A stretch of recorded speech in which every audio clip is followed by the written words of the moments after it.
প্রাণের নবী, প্রাণের নবী গো, আপনি আমার পরাণের পরাণ। প্রাণের নবী, ও প্রাণের নবী গো, আপনি আমার পরাণের পরাণ। আপনার হইতে পাই জীবন, আপনার তোরে জীবন মরণ। আপনি আমার দেহের পরাণ, আপনার হইতে। ভারতের হিমাচল প্রদেশের নাম শুনছেন না? ভারতের হিমাচল প্রদেশে যাবেন, ওখানে হিট্টি নামক এক সম্প্রদায় আছে, দুই পুরুষ মিলে এক মেয়ে লোক বিয়ে করে। আবার দেখেন আপনার ওই পোলান না রাশিয়ার ওদিকে একজন আবার সব গট্ট সাজিয়ে বিলাই বিয়ে করছে, আর দুনিয়াতে মেয়ে হয় না। আরেকজন দেখেন পত্রিকার মধ্যে দেখলাম আমি, আরেকজন আরেক দেশে তার শখ লইছে, মানুষ হয়তো কতদিন থাকলাম এখন কুত্তা হইলে ভালো হয়, পরে সে কুত্তা হয়ে গেছে। আর নেকড়ে ভাগ হয়েছে, তাতে টাকা লাগছে তার 20 লাখ টাকা। দেখুন নেকড়ে ভাগবো, আমরা তো পাইলে নারীদের বাইরেও ঠেক নলে গেল। কেমন মানুষের বিকৃত মস্তিষ্ক, কথা লক্ষ্য করছেন? বিভিন্ন জায়গায় বিভিন্ন এই সমস্ত হিসাবপত্র। সেই তুলনায় আমাদের বাংলাদেশ অনেক সুন্দর, অনেক ভালো। বাংলা যা সুন্দর আছে তার চেয়ে আরো বেশি ভালো আমরা করতে চাই, আরো বেশি সুন্দর আমরা করতে চাই। আজকে সৌদি আরব, কুয়েত, কাতার, আবু ওমান, মাস্কর, ৫৫ রাষ্ট্র আমাদের সাথে সুসম্পর্ক হয়ে গেলে যদি আজ যারা দেয়, এ দেশটা এমনি সমৃদ্ধশালী হয়ে যাবে। জোরগণ ঠিক কিনা? সেই কল্পে মানিকগঞ্জ দরবার শরীফের পক্ষ থেকে শান্তি প্রতিষ্ঠার লক্ষ্যে আমরা সামনে যাচ্ছি। আর আমাদের দেশ প্রতিরক্ষা ক্ষেত্রে আরো বেশি শক্তিশালী হইতে হবে।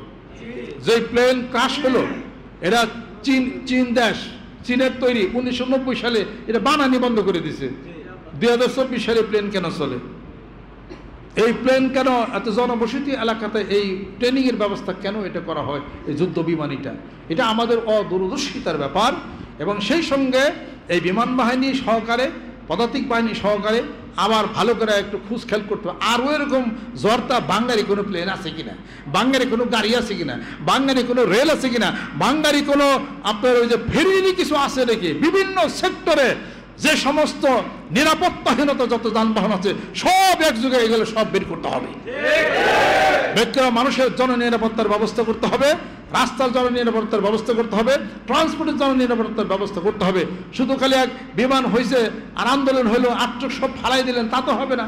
আর বিভিন্ন সেক্টরে অবহেলা যারা করে, ওই সমস্ত কর্মচারী অফিসার যাদের অবহেলার কারণে এটা হয়, তাদের শাস্তির ব্যবস্থাও করতে হবে। আজকে আমি লন্ডনে থেকে আসলাম 15 দিন, যে বাড়িতে গাড়িতে উঠলাম, বাদল পোলা কাঁদতেছে। আমি ওর পার্কে যাই হাঁটছি, নিয়ে যেতে আর গাড়ি তুইটা আমার বসো। কয় আব্বা কি যে ভেজাল পোলা নেওয়া। আমাকে কিছি ওর বয়স তো 5-6 হইব, ওরে নেওয়া খুব ভেজাল। কয় ওর আলাদা সিট লাগবো, পিছনে আলাদা সিটের মধ্যে বসে বেল লাগানো লাগবো, আর আলাদা বেল লাগায় বহাল লাগবে। যদি তা না বসায় তাহলে সরকার জরিমানা করবে। আধ হাত একটুখানি পার্কিং বেশ কম করছিল বাদল, 300 পাউন্ড জরিমানা করে দিচ্ছে। তারপর আমি যে একটা প্রোগ্রাম করা হোয়াটসঅ্যাপে, মুরিদ না বাইরের মানুষরা আমাকে যে প্রোগ্রাম করেছে, ওনারা শুনছে মানিকগঞ্জ পিসাব আসছে, ওনার একটা ব্যবস্থা করছে একটা হোটেলের ইয়ের মধ্যে, ক্যান্টিনের ইয়ের মধ্যে, ওখানে ওনার অনুষ্ঠানই হয় আর কি। সেখানে গেলাম আর কি। ওখানে এক লোক, সব বড় বড় মানুষরা বসছিল আমার বক্তব্য ওখানে। এক লোক বলেন যে হুজুর, এই মাসে আমি 4000 পাউন্ড খালি জরিমানা দিচ্ছি, আমার চাকরি টিয়াই শেষ। একটু বললে অন্য জরিমানা, একটু বললে অন্য জরিমানা। কারণ কি কয়, ব্রিটিশরা জানে টাকা আদায়ের উপরে কোনো মাইন নাই। কয় চাবুক মারলে তো ওটা মাইনাস হয়ে যাবো, টিয়া দে। কাজে ওরা টাকার উপরে গেছে, কিছু হলে জরিমানা। সমানে টাকা দিতেছেন, আপনার মারবো না কিছু করবো, এটা হচ্ছে জরিমানা, একদম টাকার জরিমানা। তা আমি খেয়াল করলাম যে ব্রিটিশরা তো সাংঘাতিক চালাক, শুনছিলাম, আইসা দেখে গেলাম, কিছু হইলে জরিমানা। আপনি যেটা ধমক দেয় বা একদিন জেল খাটাইতে হয় বা দুটা বাড়ি দিলে লাভটা কি আছে কল, $50 দিয়ে থয়ে যান, $50 তো মেলাই দাও, জান গা জরিমানা, কিছু হইলে ওপরে জরিমানা। আমি হাসতে হাসতে করি এই অবস্থা। ওখানে নিরাপত্তা জীবনযাত্রা আছে। পার্কে গেলাম, সে পার্ক সব সুন্দর, এত গাছ গুছানো, পাতা টাতা কিছু দিন, আমি এগুলো পাতা নেয় হুইরা মেরে হয় কোন জায়গায় নেয়, ওই জায়গায় লন্ডায় দেখে আসি। সকাল ভোরে হাইরে শীত পরে রুমাল টুমাল বাঁধছি, একবার শীতে বাঁধছি না। পর ওখানে যাই দেখলাম বিশাল এক গর্ত, ওই পার্কের যত পাতা যত ময়লা সব এই গর্তের মধ্যে এনে থুইছে। আমার এনে থুইছে কেন, কয় এখানে থুয়া দিছে, রেখে দিছে, এটা পচবে, সার হবে, ওই সার নিয়ে গাছের গোড়ায় দেবো, ওই কোনো ইউরিয়া টিএসপি নাই, দেখছেন। আর আমরা কী করি, পাতা টাতা হুইরা মুইরা আর এখানে ফালাই দেয়, আর ওই যে ইউরিয়া কিনে আনি 10 কেজি, এগুলো ওরা করে না। এটা দেখুন ওদের থিওরিটা অত্যন্ত ভালো, এটা এইরকম হিসাব করতো। উনি আবার 2-3টা মোরগ আনছে, আর মুরগি বাড়িতে পালবো দেখে সেগুলো পাশে মোরগের কাম হলে শেষ সাথে বাঘ দেয়। পাশের বাড়ি ওই দিন রাত্রে মোরগ দেয়, শেষ সাথে বাঘ দেওয়া শুরু করছে। পাশের বাড়িতে অবজেকশন দিয়েছে থানায়, পুলিশ আইসে সব লয়ে গেছে গা, কি যে একটা ঝামেলা। শব্দ হলো কেন, রাত 9টার পরে একদম মনে হয় যে এলাকায় কোনো মানুষজন কিছু নাই। 9টার পরে ঘরে দরজা আটকিয়া খাওয়া দাওয়া করে সব প্রস্তুতি না, 10টার মতো শুয়ে পড়বো সব। আর আপনি কী করবেন, 9টার সময় আপনার পুলা আহের, 11টার সময় হলো মেয়ে অফিস থেকে, 12টার সময় খাই, 1টার মধ্যে মোবাইল টেপে, আর 2টার সময় হলো সয়, এই সমস্ত ঋতু হলে চলবে না একটাও। 9টার পর একদম সব পিন্ড অফ সাইলেন্ট, কিছুই নেই, সব খাওয়া দাওয়া করে এটা সকালবেলা ভোর উঠবে, ভোর উঠে যার যার কাজে চলে যায়। এগুলো কি আপনারা করেন? আমরা সেই দেখতে দেখতে চলে, 10টার সময় কোনো গাড়ি যদি ব্যক্তিগত চলে, কিন্তু সিস্টেম তা না, যার যার মতো হিসাবপত্র এটা কাজ করতে, যার যার কাজ নিজে কাজ সারতেছে, ঘর ঝাড়ু দিতেছে, কামের মানুষ একটাও নাই। ও বাঙালি আবার বুয়া, কাজের বুয়া, জান এটা কাজের বার বউ, নিজেরা কাজ করতেছে সব, কাজ করতেছে, বাচ্চা পড়াইতেছে, আবার যে আবার বউ যে আবার চাকরি করতেছে, ও আবার আইতেছে, এইরকম মানে যন্ত্র। বাদল বাদল, এটা তো যন্ত্র, আপনার যন্ত্র দেখছেন কি, সকালবেলা ঘুরিয়ে দেখি, হে দিয়ে ভজন নামাজ আবার কামে লাগিয়ে গেছে। আমাকে আমরা এগুলো পারব না।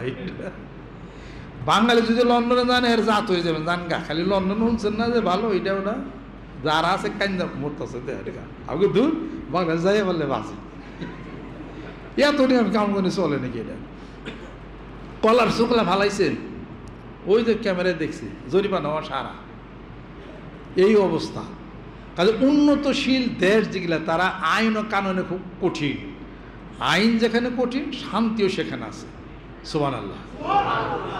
ওই যে পলিথিন, একটা নর্মাল একটা পলিথিন, ওই যে আমার ওষুধ পেশেন্স, আমার মনে হয় যে 15 বছরই কিছু হইব না। পলিথিন ছোট্ট একটা ব্যাগ, ওষুধ রাখছে, ছোট্ট পলিথিন ব্যাগ, একদম স্বচ্ছ কাঁচের মতো, ভিতর সব দেখা যায়, তাই নাও ছিঁড়ে না, কোয়ালিটি এত ভালো। ওই দেশের শ্যাম্পু, আমাদের শ্যাম্পুকে একই শ্যাম্পু লেখা আছে, হেড অ্যান্ড শোল্ডার 2 in 1, একই, এটা ওটা আসমান জমিন পার্থক্যটা, দিয়ে দেন গা মাথা। ওই দেশে হেড অ্যান্ড শোল্ডার আজকে নেবেন, কালি চুল পরা বন্ধ, আর আমাদের দেশটা 20 দিন নিলেও বন্ধ হয় না, আলাদা হিসাবপত্র তো আলাদা। গরিব দোকানে গেলাম, এত একটু গরিব পছন্দ হয় না, 80,000 90,000 1 লাখ, আমাকে দূর, এটা তো আমাদের দেশে 200 টাকা দিব এই অবস্থা। কোয়ালিটি অনেক ভালো আর কি, যাই কিছু হোক। এই আমাদের দেশ কি সুন্দর সমৃদ্ধ আমরা বানাইতে পারি না? আমাদের সবাই নিয়ত করেন এদের যেন সমৃদ্ধশালী হয়, ভালো হয়, সুন্দর হয়, সব দিক দিয়ে নিরাপত্তা হয়, বিদেশিরা আসবে, শান্তি হবে, বিনিয়োগ হবে, তাহলে দেশ সমৃদ্ধশালী হয়েছিল। আলহামদুলিল্লাহ। আমরা তো বাড়াবাড়ি কাটাকাটি হ্যানত্যান হুলাইলি করলে বিদেশিরা মুখ ফিরে নেবে না, আমাদের দেশে বাণিজ্য তো মানুষ করবে না। মানিকগঞ্জ দরবার শরীফের নেতৃত্বে আমরা চাই, যদি কোনো সময় মাঠ পর্যায়ে, যে কোনো পর্যায়ে হোক, শান্তি লক্ষ্যে ভূমিকা যদি রাখতে হয়, তা মানিকগঞ্জ পীর সাহেব ইনশাআল্লাহ তার ভূমিকা রাখবে। সেই ভূমিকা রাখার ক্ষেত্রে মানিকগঞ্জকে যারা ভালোবাসেন, আমাকে যারা ভালোবাসেন, দেশকে যারা ভালোবাসেন, এই উন্নতির জন্য ভালোর দিকে নিয়ে মানিকগঞ্জ দরবার শরীফের থেকে কখনো যদি কোনো প্রকার হুকুম আসে বা টেলিফোন যায়, কোনো মুরিদ ঘরে থাকবে না, ঝড় হোক, টর্নেডো হোক, উপস্থিত হয়ে হাবির রাজি আছে। হাত নামান। আল্লাহ পাক আমাদেরকে যেন কবুল করে নেন, রহমত বরকত করে নেন। আর ডিসেম্বরের 24 তারিখে বিশ্বস্তম অনুষ্ঠিত হবে ইনশাআল্লাহ তাআলা। আল্লাহ পাক কবুল করে নেন। রিসিভ বইগুলো আছে, সকল ইমাম সভাপতি সিক্রেট, সকলে আপনারা কাজগুলো করবেন। আর কমপক্ষে 50 জন মানুষকে দাওয়াত দিবেন এই বিশ্বস্তমার জন্য। সুন্দর থাকেন, ভালো থাকেন। অসুখ বিসুখ বিমার আজ আপনি যারা আসছেন আল্লাহ পাকের জিকির করেন, 2 বেলা জিকির করেন, কোরআন শরীফ তেলাওয়াত করেন, নামাজ পড়েন, এমনি সব সেরে যাবে ইনশাআল্লাহ তাআলা। জীবন আপনার তোরে জীবন মরণ, আপনি আমার দেহে পরাণ, প্রাণের নাবি, প্রাণের নাবি গো, আপনি আমার পরাণের পরাণ, আপনি তো আল্লাহরই প্রেম, আপনারই স্থানে প্রেম রে, আপনি সৃষ্টির প্রেম পরাণ, আপনি তো আল্লাহরই প্রেম, আপনারই স্থান প্রেম রে, আপনি সৃষ্টির প্রেম।